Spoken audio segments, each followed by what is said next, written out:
have 30 minutes of the same thing that we just did, and I'm sure all of you have questions by now, so we'll have a Q&A afterward.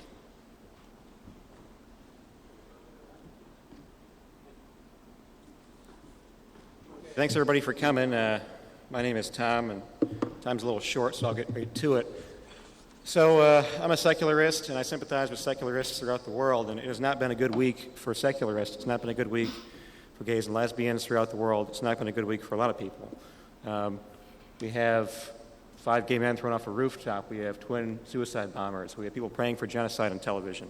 We have activists being murdered, including professors in Bangladesh. Now, this spans from Bangladesh to Mauritania, or I guess from your view, yeah, Bangladesh to Mauritania.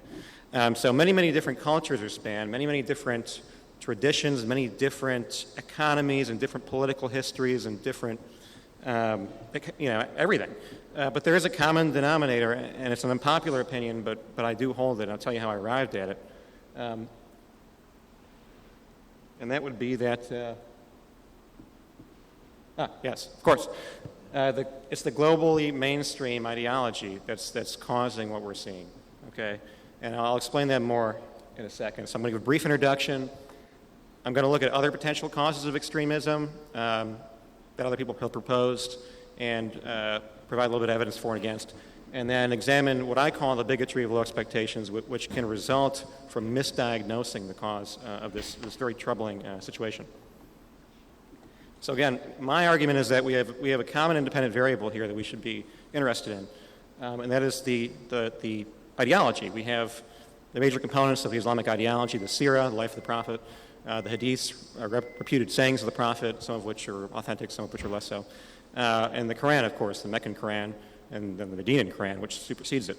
And through this mainstream interpretation, I think we end up with a lot of the problems that we see today. This is one example from the Pew polls, the infamous polls that kind of started this whole thing in the first place.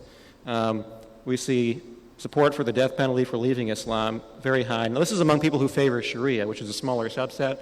But in many places like Bangladesh, where we have had those massacres, it's quite high. I believe this is a result of an interpretation. I'm not alone here, and I didn't get this opinion by listening to what most people call Islamophobes. These are the people that have formed my opinion, or helped me form my opinion the most. Ayan, Faisal, Azra, and Majid. The top 2 are ex-Muslims, the bottom 2 are current Muslims, but reformers. I would call them liberals. Probably somewhat similar to the opinions of the people that are here today. And so they also see this pattern. They have different views, but this is where my ideas are coming from.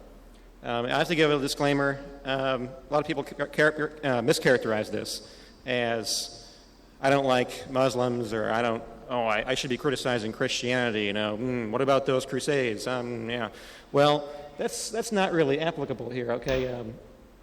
For one thing, I'll make a major point here that American Muslims are probably not the focus of this talk, and some of them are, but most of them are not. They're very unusual compared to the global views about Islam we see. You can see 2 examples of that here. You can see, I don't know if you can all read this or not, but American Muslims are much more likely to believe in multiple paths to eternal life, much more likely to have non-Muslim friends. Oh, I'm sorry, can you not hear me? Oh. Sorry, can you all hear me now? Okay, I'm sorry. Yeah, let me do that.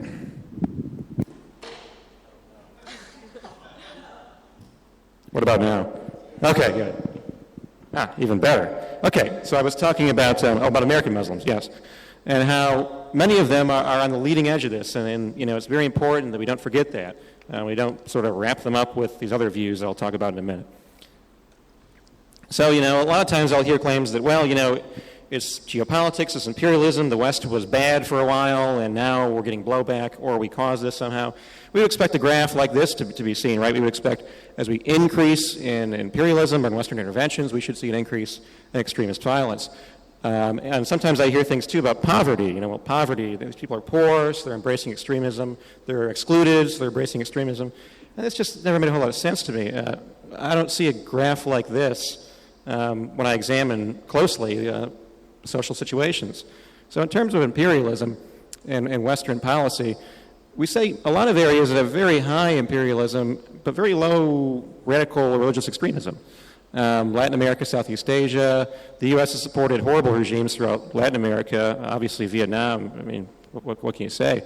Don't see a whole lot of extremism from there. The U.S. Saved Muslim lives in Bosnia. We liberated Kuwait. We supported Indonesia in a horrific war against the Catholics in East Timor. But we don't seem to get any credit for that. Of course, the U.S. never colonized the Muslim world. The Ottomans did, but they seem to get a pass. And, a lot of non-Muslims lived under imperialism. The yoke of imperialism fell pretty hard on the Jews of Egypt and the Hindus and the Sikhs.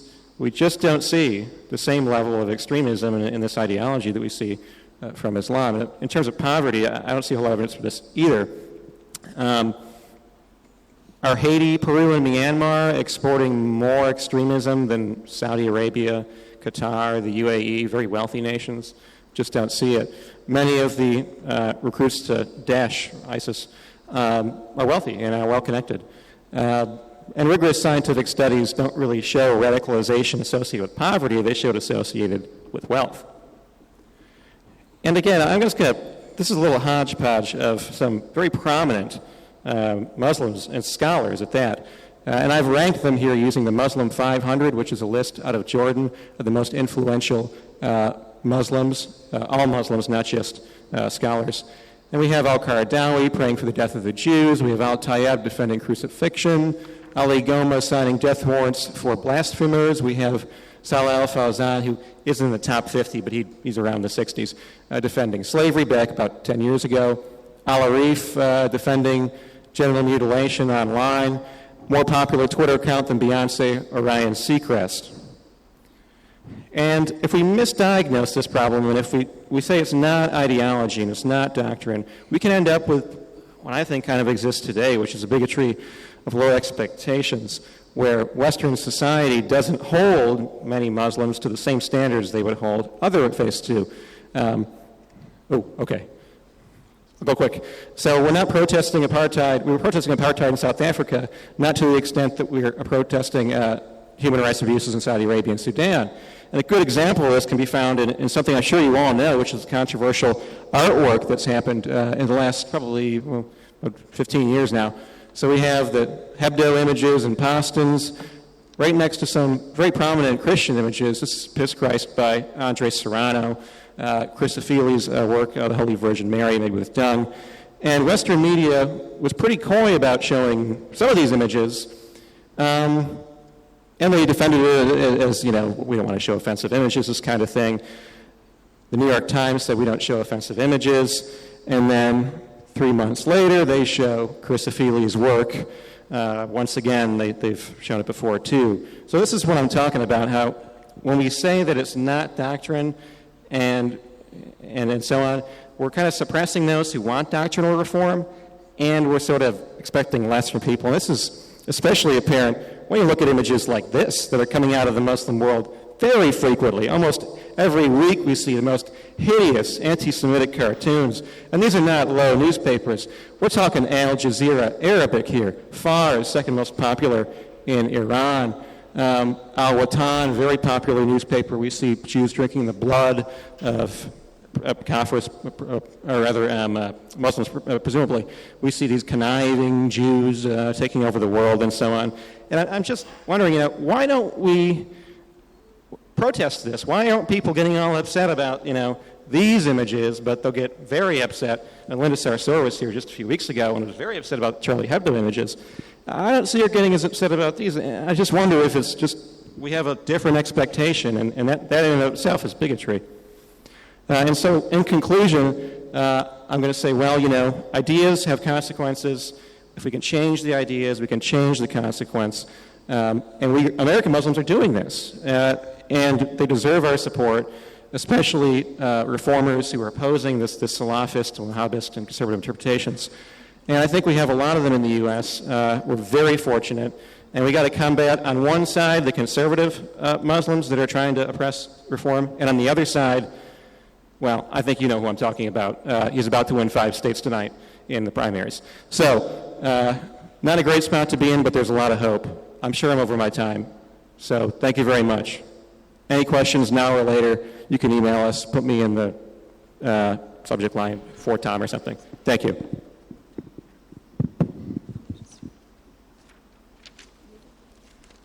Thank you, Tom. And we're going to start our second round now, starting with the MSA again.